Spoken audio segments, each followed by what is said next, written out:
ఉగాది పండుగ వచ్చేలోపు మీ పూజగదిలో ఈ 5 వస్తువులను ఉంచితే మీ జీవితం మారిపోతుంది. ఉగాది పండుగ ఏప్రిల్ 2024 9న రాబోతోంది.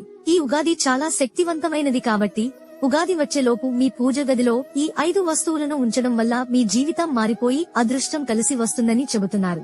ఈ వీడియో చూసే ముందు జై శ్రీరామ్ అని కామెంట్ చేయండి. అలాగే అందరూ వీడియో చూస్తున్నారు కానీ సబ్స్క్రైబ్ చేసుకోవడం మర్చిపోతున్నారు. మీరు సబ్స్క్రైబ్ చేసుకోవడం ద్వారా లేటెస్ట్ గా ఏ అప్డేట్ వచ్చినా ముందుగా మీకే వస్తుంది. పసుపు కలిపిన అక్షింతలు లక్ష్మీదేవి అనుగ్రహాన్ని కలిగిస్తాయి.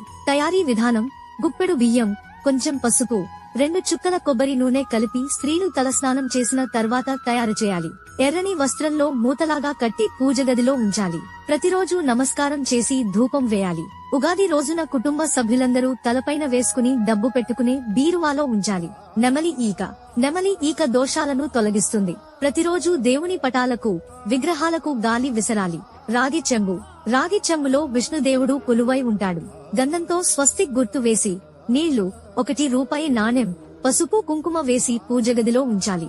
వారానికి ఒకసారి నీరు మార్చాలి. ఉగాది రోజున ఇంట్లో ఉన్న ప్రతి ఒక్కరూ తల మీద చల్లుకోవాలి.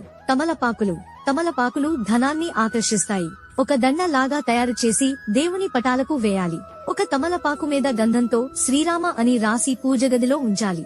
ఉగాది రోజున కుంకుమను ఇంట్లో ప్రతి ఒక్కరూ పెట్టుకోవాలి. తరువాత బీరువాలో ఉంచాలి.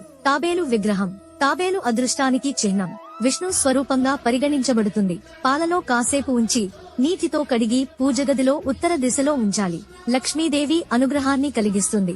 ఈ 5 వస్తువులలో ఏవైనా 2 వస్తువులను ఉగాదిలోపు పూజగదిలో ఉంచడం వల్ల దుష్ట శక్తులు, దరిద్రం పోయి దైవశక్తి, సుఖ సంతోషాలు, సిరి సంపదలు వస్తాయి. ఈ వీడియోపై మీ అభిప్రాయాన్ని కామెంట్ లో చెప్పండి. అలాగే ఈ వీడియో నచ్చితే లైక్ చేసి మన ఛానల్ ని సబ్స్క్రైబ్ చేసుకోండి.